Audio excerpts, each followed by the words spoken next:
I would like you to remember perhaps the greatest painter, Vincent van Gogh.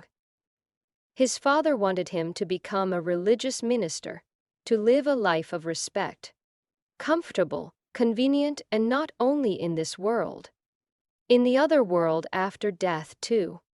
But Vincent van Gogh wanted to become a painter. His father said, "You are mad." He said, "That may be. To me, you are mad. I don't see any significance in becoming a minister, because everything I would say would be nothing but lies. I don't know God. I don't know whether there is any heaven or hell. I don't know whether man survives after death or not. I will be continually telling lies. Of course it is respectable, but that kind of respect is not for me. I would not be rejoicing in it, it would be a torture to my soul."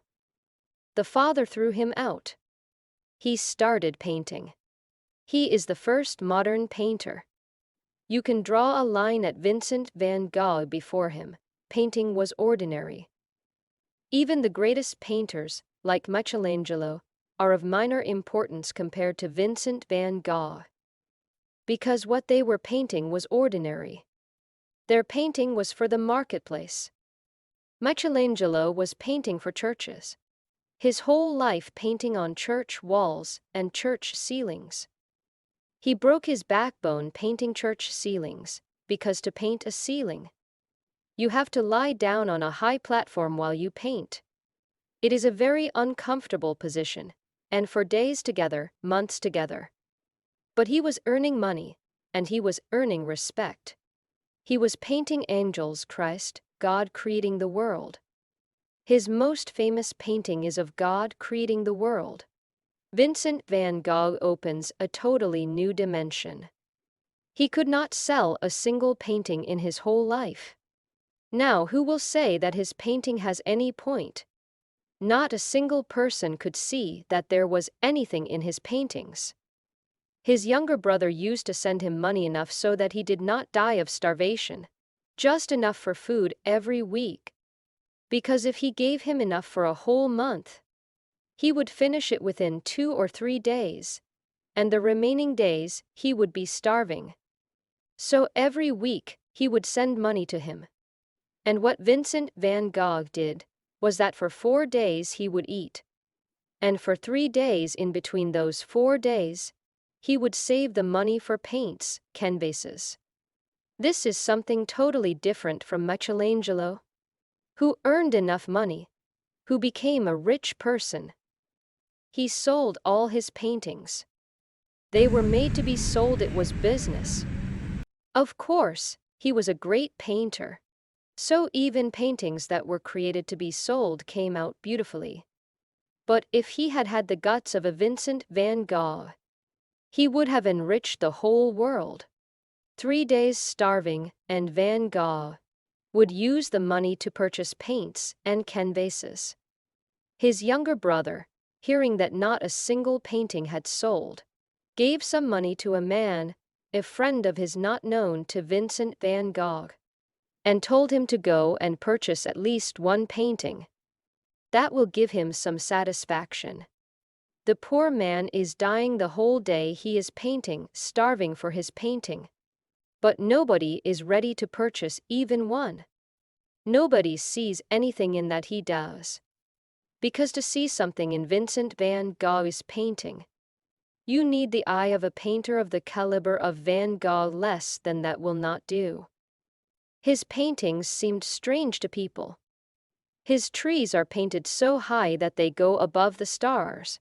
Stars are left far behind. Now you will think that this man is mad. Trees going up higher than the stars? Have you seen such trees anywhere?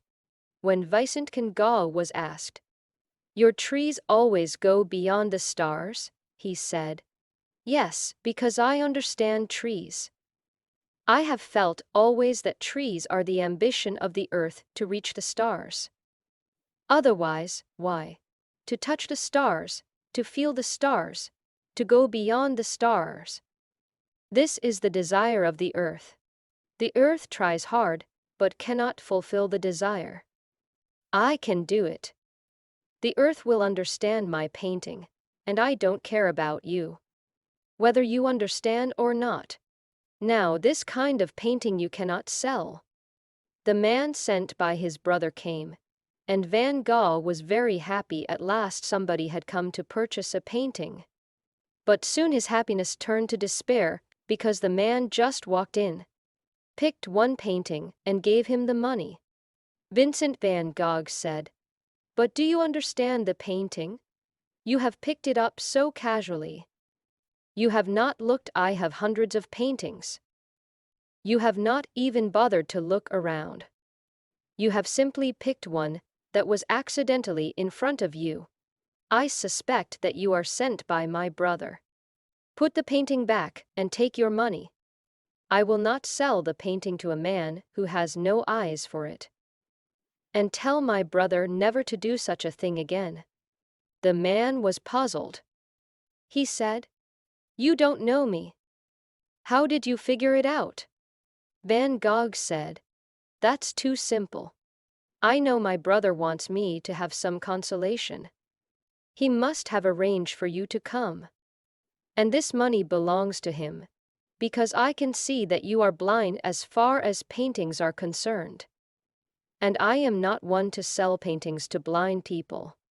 I can't exploit a blind man and sell him a painting. What will he do with it? And tell my brother that he also does not understand painting, otherwise he would not have sent you." When the brother came to know, he came to apologize. He said, "Instead of giving you a little consolation, I have wounded you. I will never do such a thing again." His whole life, Van Gogh was just giving his paintings to friends, to the hotel where he used to eat 4 days a week. He would present a painting, or to a prostitute who had once said to him that he was a beautiful man. To be absolutely factual, he was ugly. No woman ever fell in love with him. It was impossible. This prostitute, out of compassion, and sometimes prostitutes have more compassion than your so-called ladies. They understand men more, just out of compassion. She said, "I like you very much." He had never heard this. Love was a far-away thing. Even liking. He said, "Really, you like me? What do you like in me?" Now the woman was at a loss. She said, "I like your ears. Your ears are beautiful." And you will be surprised that Van Gogh went home, cut off one of his ears with a razor, packed it beautifully, went to the prostitute, and gave his ear to her. And blood was flowing. She said, "What have you done?" He said, "Nobody ever liked anything in me. And I am a poor man. How can I thank you? You like my ears. I have presented one of them to you. If you had liked my ears, I would have presented one to you. If you had liked me, I would have died for you." The prostitute could not believe it. But for the first time, Van Gogh was happy, smiling. Somebody had liked at least a part of him. And that woman had just said it jokingly. Otherwise, who bothers about your ears? If people like something, they like your eyes. They like your nose, your lips. You won't hear lovers talking about each other's ears. Only in ancient Hindu scriptures, the Kama Sutras of Vatsyayana. That is the only book I have found that can be connected to this incident with Vincent van Gogh. Because only Vatsyayana says, very few people are aware that earlobes are tremendously sexual and sensitive points in the body. This prostitute perhaps was aware. Because prostitutes become aware of many things that ordinary women and men don't become aware of. Because they come in contact with so many people. Perhaps she was aware that ears have a sexual significance. They certainly have. Van Gogh lived his whole life in poverty. He died painting. Before dying he went mad, because for 1 year continually he was painting the sun hundreds of paintings. But nothing was coming to the point he wanted. But the whole day standing in the hottest place in France, in Arles, with the sun on the head, because without the experience, how can you paint? He painted the final painting, but he went mad. Just the heat, the hunger. But he was immensely happy, even in madness, he was painting. And those paintings he did in the madhouse are now worth millions. He committed suicide for the simple reason that he had painted everything that he wanted to paint. Now painting was finished, he had come to a dead end. There was nothing more to do. Now to go on living was occupying space, somebody's place that was ugly to him. That's what he wrote in his letters to his brother, "My work is done. I have lived tremendously, the way I wanted to live. I have painted what I wanted to paint. My last painting I have done today. And now I am taking a jump from this life into the unknown, whatever it is, because this life no longer contains anything for me." Will you consider this man a genius? Will you consider this man intelligent, wise? No, ordinarily you would think he is simply mad. But I cannot say that. His living and his painting were not two things. Painting was his living. That was his life. So to the whole world it seems suicide.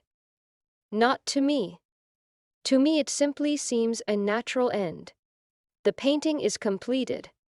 Life is fulfilled.